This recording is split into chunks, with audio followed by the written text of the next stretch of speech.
decided to take the 6 metros in phase 1 across our country and look at the capacity creation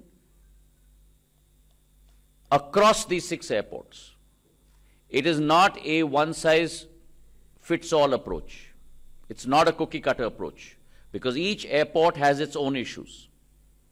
And in the second phase, in addition to the 6 metro city airports, we took 10 additional airports that experience congestion.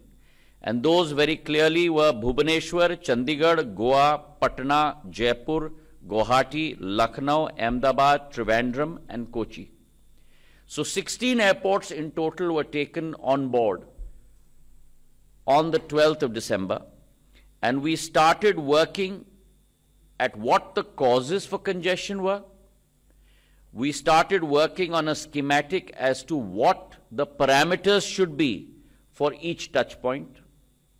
And post our initial exercise, we had a meeting with the Home Minister, and along with him, we decided that we must have international benchmarks that are put in place in terms of capacity at each one of these touch points. 3 or 4 very clear causes came out in terms of what the reasons were for this. The first was the issue of lack of sufficient airport infrastructure. Second, inadequate X-ray screening machines, or as we know in aviation parlance, XBIS machines and ATRS machines.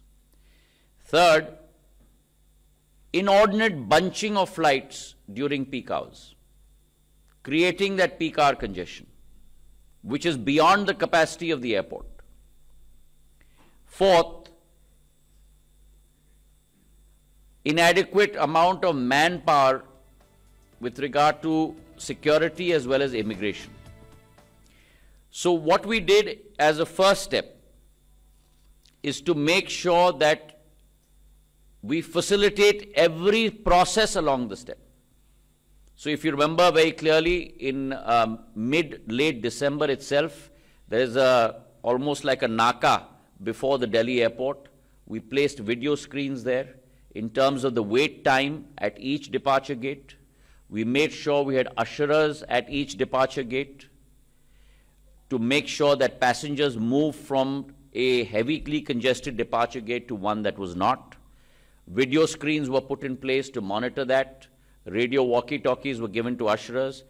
We increased the number of departure gates. We also increased the number of passenger check-in gates.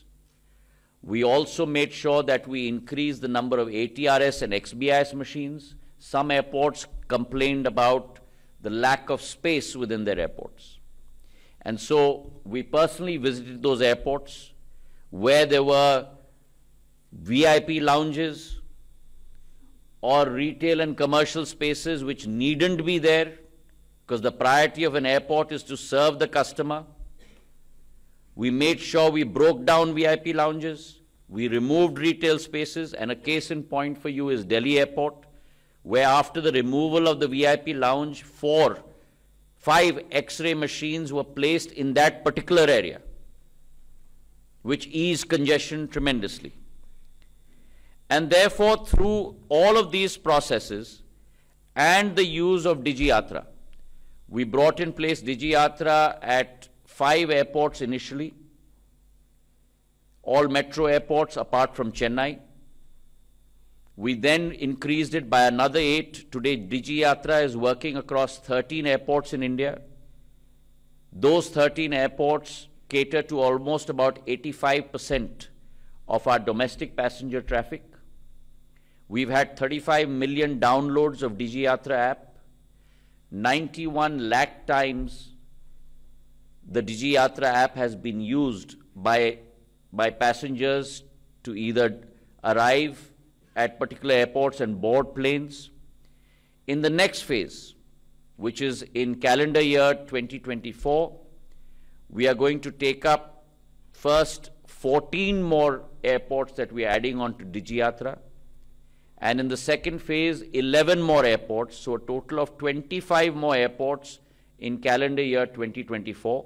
So from our current 13, That number will go up to 38 by the end of 2024, and against 85% of passengers who will be covered under DigiYatra in the 13 airports, now close to 96% of our passengers will be covered when we cover 38 airports through DigiYatra.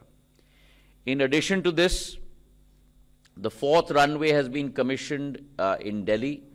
The Eastern Cross Taxiway has been commissioned, which has also led to a cut in taxiing time from close to 21 minutes down to almost 7 minutes for aircrafts. The new T1 terminal building will be commissioned shortly in Delhi. In Bangalore, the new T2 terminal building for domestic and international operations has been commissioned in Bangalore. We moved domestic and international operations to the new T2 terminal. The expanded terminal building at Hyderabad is on its way to be inaugurated. In Mumbai, because there's a paucity of space, we function at roughly 50 million passengers per annum in Mumbai. The capacity has been reached, but we have restructured the pre-embarkation security check area. In Mumbai, we've taken permission from the Maharashtra government and created a lift facility to take passengers up and created a new PSC area. We've added 3 more security lanes. There's a new terminal building that will be commissioned in Lucknow in the next 3 to 4 months, which will increase capacity there. And similarly, new terminal buildings in Guwahati and Patna as well. The 2 big airports that are going to come online in this calendar year, next calendar year, in October and November, will be Navi Mumbai and Jewar.